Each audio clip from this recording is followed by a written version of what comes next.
Hello everyone, this is your geography teacher from Welkin National School. Today we are going to learn lesson number 16, Day and Night from standard 4th. Day and Night. In this picture, Shivanta wakes up at 6:45 every morning. Here two pictures are there, day and night. So, what differences do you see in the two pictures? What causes these differences?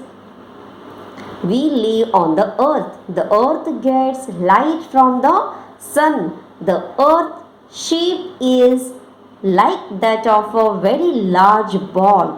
Therefore, light from the sun does not reach the entire earth at once. At the same time, half the earth gets sunlight while the other half remains dark. We say that it is a day in the half that gets light, while in the other half where sunlight does not reach, it is a night.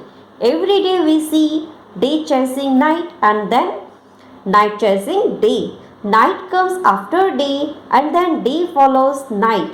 This cycle goes on without stopping. What could be the reason for this? Just as a top spins about itself, the earth too turns around itself. So the part of the earth that is getting sunlight goes into darkness, and the part that is in darkness comes into the light. That is, where there is day, it becomes night after some time, and where there is a night, it becomes day.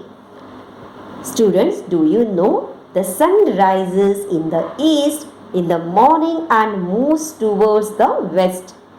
In the evening, the sun sets in the west, so we feel that the sun goes around the earth. But that is only an impression. Actually, the earth turns around itself.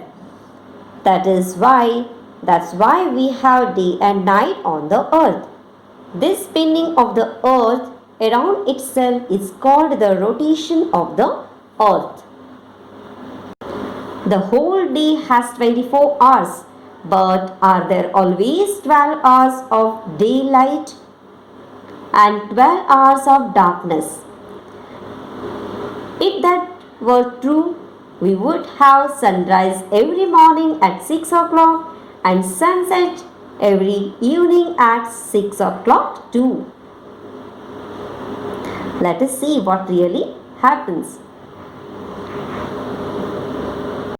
You can try this one. Here one activity is there. Some calendar give the times of sunrise and sunset for every day.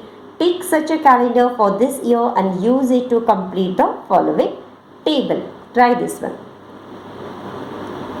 Do you know, students, in the whole year, 22nd March and 22nd September are the only dates which day and night are equal length, that is of 12 hours each.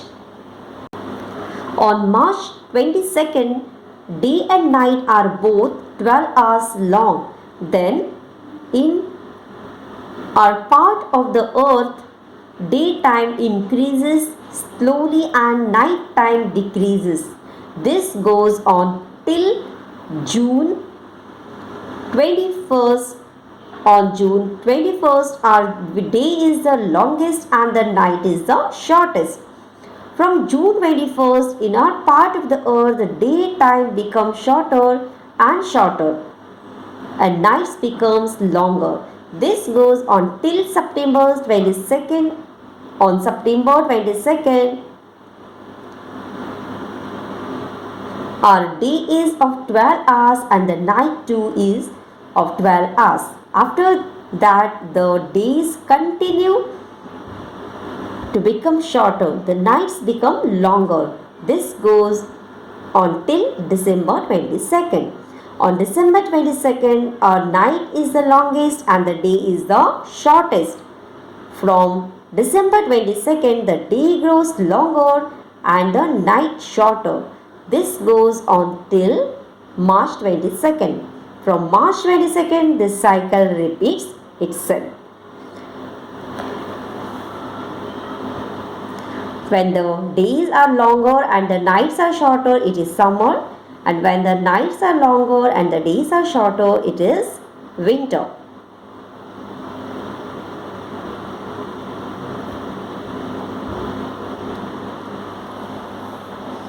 So, we learn as the light of the sun does not reach the whole earth at the same time. There is daylight on the half the earth while there is darkness on the other half. The earth spins around itself, so the part that faces the sun goes into darkness and the part that is in the dark comes into the light. That's why we have day and night on the earth ultimately. Ultimately, the whole day has 24 hours, but in the whole year, only on March 22nd and September 22nd do we have both day and night of 12 hours each. I hope you all of you understood the lesson of day and night. Learn this lesson. Thank you.